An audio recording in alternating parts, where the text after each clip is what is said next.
guys, welcome to my YouTube channel. This is first time shooting myself.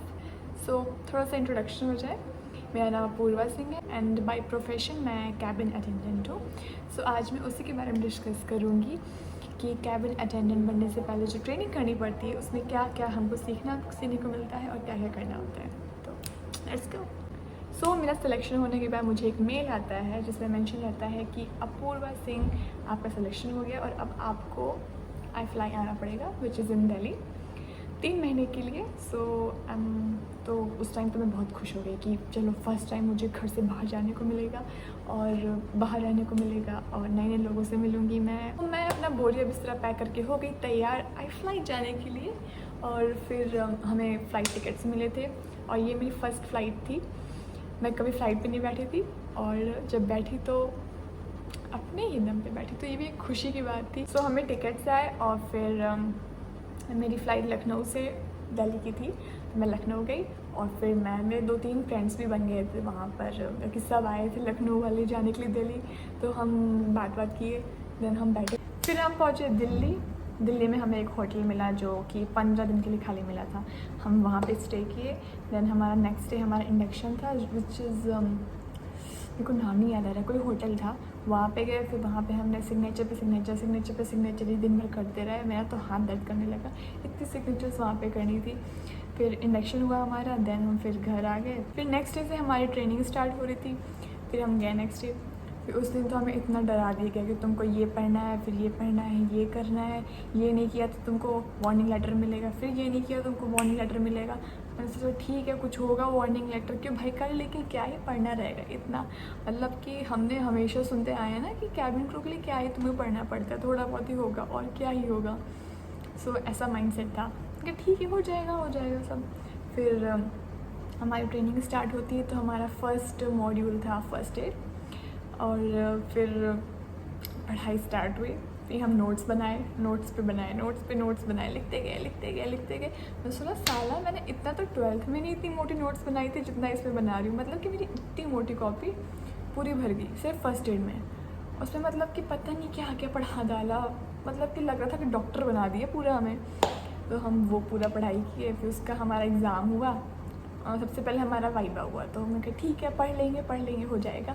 गए पढ़ के थोड़ा बहुत जितना भी हो पाया थोड़ा बहुत स्किप कर दिया, जैसे हम लोग करते नहीं हैं स्कूल में कि हाँ ठीक है ये मेन टॉपिक पढ़ लेते हैं, ये टॉपिक छोड़ देते हैं, ठीक है हो जाएंगे पास, क्लियर हो गया. बट यहाँ का सिनेरियो एकदम डिफरेंट था. यहाँ you have to score 90% at least pass होने के लिए खाली.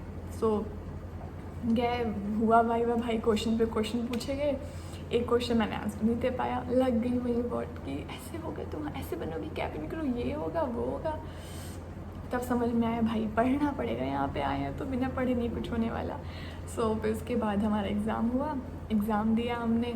उसके बाद फिर मैं भाई स्ट्रिक्ट हो गई कि भाई पढ़ना पड़ेगा, कैबिन क्रू सोच के आई हूँ, बन के जाऊँगी, बिना बने जाऊँगी तो बहुत इंसल्ट होगी क्योंकि पूरे मोहल्ले को पता चल चुका है.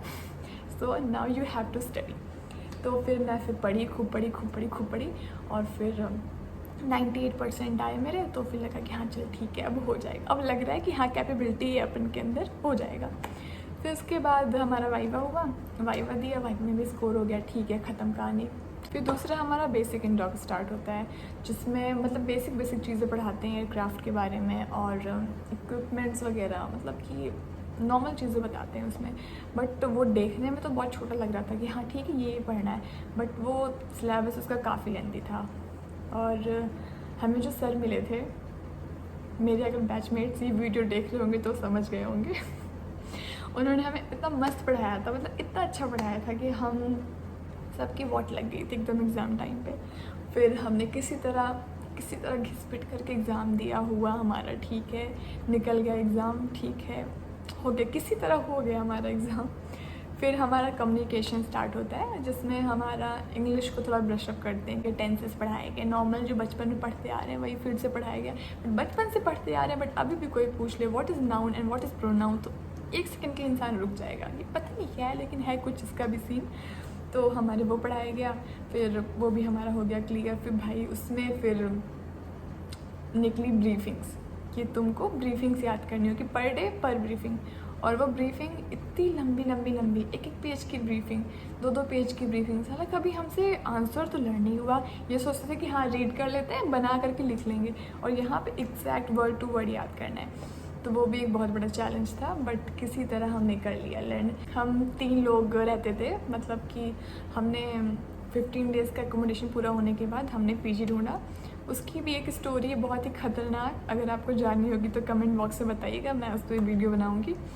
तो फिर हमने एक पीजी लिया था, हम 3 रूममेट्स थे जो हम साथ में रहते थे।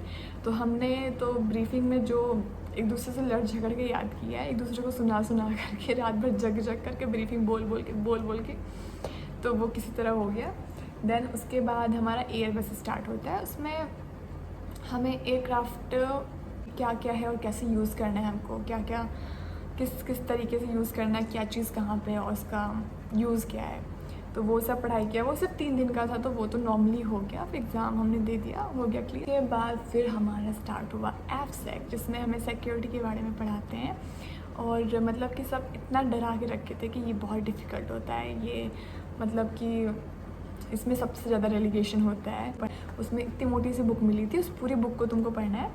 एंड हमें जो सर मिले थे वो बहुत मज़ेदार मिले थे, मस्त एकदम मज़ेदार। तो फिर हमारा वो पढ़ लिया हमने, अच्छे से हो गया, एग्ज़ाम दे लिया। कि आपको 100 क्वेश्चन करना है 1 घंटे में। और वो क्वेश्चंस भी काफ़ी बड़े बड़े होते हैं, तो पढ़ने में टाइम चला जाता था, तो फिर थोड़ा डिफ़िकल्ट था, बट हमने कर लिया, क्लियर हो गया हमारा। उसके बाद हमारा इमरजेंसी मॉड्यूल स्टार्ट होता है, जिसमें हमें चिल्लाना रहता है, खूब चिल्लाना रहता है, भर के चिल्लाना रहता है, चिल्ला के हमें कमांड्स बोलनी होती है। तो हमने चिल्लाया और मेरा गला ख़राब हो गया उसमें चिल्ला करके। खूब डांट पड़ी उसमें कि तुम्हारी आवाज़ नहीं निकल रही, ये नहीं निकल रहा है, वो नहीं निकल रहा है, बट किसी तरह कर लिया, हो गया क्लियर हमारा। फिर उसके बाद इंडिगो डीजीसी, जो कि एक कैबिन क्रू के लिए खौफ रहता है, एक कैबिन क्रू के लिए मोस्ट डिफ़िकल्ट एग्ज़ाम होता है। सो उसमें हम जितना भी पढ़े रहते हैं, अब तक जितना भी हमने पढ़ा है वो सब कुछ आता है, मतलब उसमें से कुछ भी पूछ लेंगे, ठीक है। तो उसका होता है एग्ज़ाम, उस दिन तो एकदम डरे रहते हैं, एकदम फटी रहती है सबकी सब, बस बुक खोल के एक एक कोने में बैठ गए रहते हैं कि भाई निकालना है, क्लियर करना है, कुछ रेलिगेशन किसी को नहीं चाहिए, कि नहीं करना है। तो वो किया हमने, किसी तरह हो गया हमारा, हो गया, दिक्कतें आई बट हो गया किसी तरह। फिर उसके बाद डीजीसी होता है, तो वो भी हमारा हो गया। उसके बाद हम खुश थे, खूब नाचते गाते हुए आए। फिर उसके बाद नेक्स्ट डे हमारा पॉइज सेशन रहता है। पॉइज सेशन लोग सोचते हैं कितना अच्छा है, तुमको तैयार होके जाना है, सज के जाना है, वो तुम्हारा ग्रूमिंग चेक करेंगे खाली। बट भाई उसमें भी इतनी सबकी फटी रहती है, क्योंकि वो इतना डिफ़िकल्ट बना दिया गया होता कि आईलाइनर यहाँ से यहाँ क्यों चला गया, हाइलाइटर क्यों कम लगा है, ब्लश यहाँ क्यों चला गया। मतलब कि हम मेकअप करते हैं, हमें सुंदर दिखना है, अच्छे लग रहे हो, बस, और कोई मतलब नहीं है। बट उनको मतलब कि ओवर चाहिए रहता है एकदम, मतलब कि इतना पोत लो कि तुम मिस वर्ड लिखने चाहिए, बस सबके सब मिस वर्ड लिखने चाहिए। तो उसका भी एक डर था कि भाई कुछ दिक्कत ना हो जाए, बट पोत के हम लोग गए और वो भी हो गया ठीक है। उसके बाद स्टार्ट होता है कस्टमर सर्विस, जो कि हमें देखा जाता है कि हम क्या एक्चुअल में करते हैं ऑन बोर्ड, बट वो सिर्फ 11 दिन का होता है, लास्ट का 11 दिन बस। और फिर उसका बीच में कुछ भी नहीं होता है। जो हमने इतना हार्ड वर्क किया रहता है वो कोई नहीं देखता कि हाँ कुछ और भी इनको करना रहता है। लगता है कि कैबिन क्रू को सिर्फ सर्विस करना होता है, बट वो सिर्फ हम 11 दिन के लिए सीखते हैं 3 महीने की ट्रेनिंग में। उसके अलावा हम इतनी सारी चीज़ें से गुजरे होते हैं, बट वो कोई नहीं देखता हमारा कि हमने क्या क्या सीखा है, हम और भी क्या परफॉर्म कर सकते हैं। बट फिर वो 10 दिन का स्टार्ट होता है, which is the most easiest thing, क्योंकि उसमें ज़्यादा कुछ नहीं करना होता। बट उसमें भी काफ़ी कुछ टाइमिंग उसमें काफ़ी रहता है कि you have to do a service within 1 minute 5 second, 1 minute 50 seconds, ऐसे करके। तो फिर वो भी हो गया हमारा, 11 दिन बीत गए। 11 दिन तो यूँ बीते पता ही नहीं चला, क्योंकि इंडिगो डीजी से चला गया था। तो हम बहुत खुश थे कि अब फाइनली हम पहुंचने वाले हैं, बस होने वाला है ख़त्म ये।